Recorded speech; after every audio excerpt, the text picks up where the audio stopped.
No, Hillary Clinton's a big deal. The mainstream media loves her.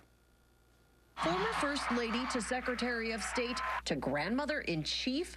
With a 16-word tweet and a 2-minute video, Hillary Clinton managed to electrify the race for president. She says she wants to run as an underdog, make it clear to voters she wants to earn their vote.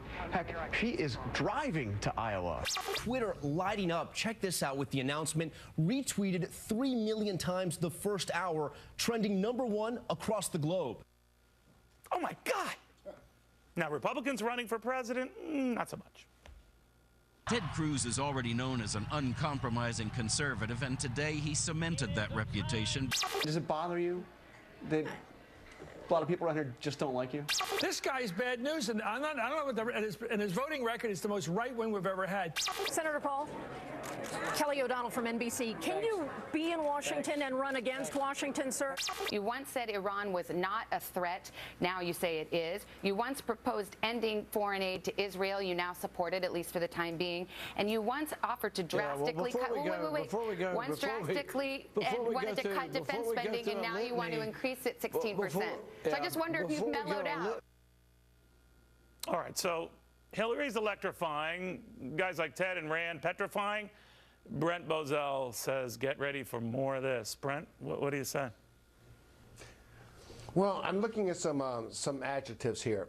Scary, dangerous, slimy, firebrand, extremist, hardline, stupid, uppity, loudmouth, demagogue, flamethrower. No, those weren't terms applied to Hillary Clinton yesterday. Those were terms applied to Ted Cruz by the same reporters when he announced his candidacy. No, what you saw with the press yesterday was just, they were giddy. They were absolutely giddy about the prospects of Hillary running. And I tell you, Neil, what is so fascinating is to watch how she plays them for fools. The idea that she would announce herself with this everyman attitude, that she's just one of the guys, she's just one of those $2.5 billion guys worth $100 million, and she gets away with it. The fact that they would say that it's Republicans who are looking into the scandals when they themselves should be the ones looking into it. On and on it goes. This was just the beginning. All right, now I'm going to put you down as a maybe on Hillary, but I will say this, that you know, Democrats, rich Democrats have been getting a pass from the media since, what, FDR and John Kennedy. At least Kennedy could joke about it and say that his father said he would never pay for a landslide. So there is a history to suggest that there is a way to work with this and a way not to. But the message for Republicans going forward is what in dealing with the mainstream media? Well, you know, I think what they've got to realize, and I think they are realizing it, Neil, aside from Fox, they really don't need to be using any of the networks. And I don't mean this facetiously. They do need to be working with Fox because there's more of a base there.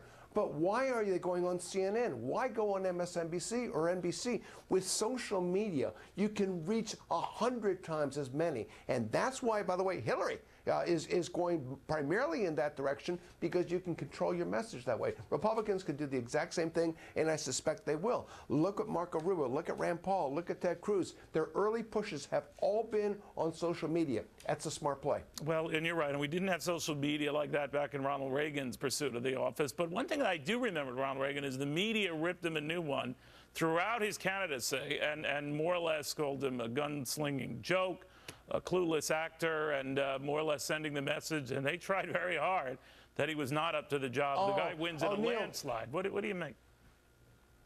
Well, you know, they called him the Teflon president because nothing would stick. He had such an aura, such magic about him. What they didn't realize was they couldn't understand why. But the more they attacked him, the stronger he got.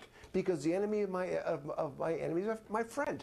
That was the attitude. The public thought it was so terrifically unfair. No Republican, no conservative has been able to have that kind of reaction since Ronald Reagan. But I tell you, what these Republicans need to do, I don't think Rand Paul did it correctly, but there is a correct way of standing up to the press. And when the press do something that's underhanded or dishonest, they should be called out. More presidentially than Rand did, maybe, but they should be called out. Looking too thin-skinned in the face of any difficult question. Yes, but we'll see what happens. Brent Bozell, never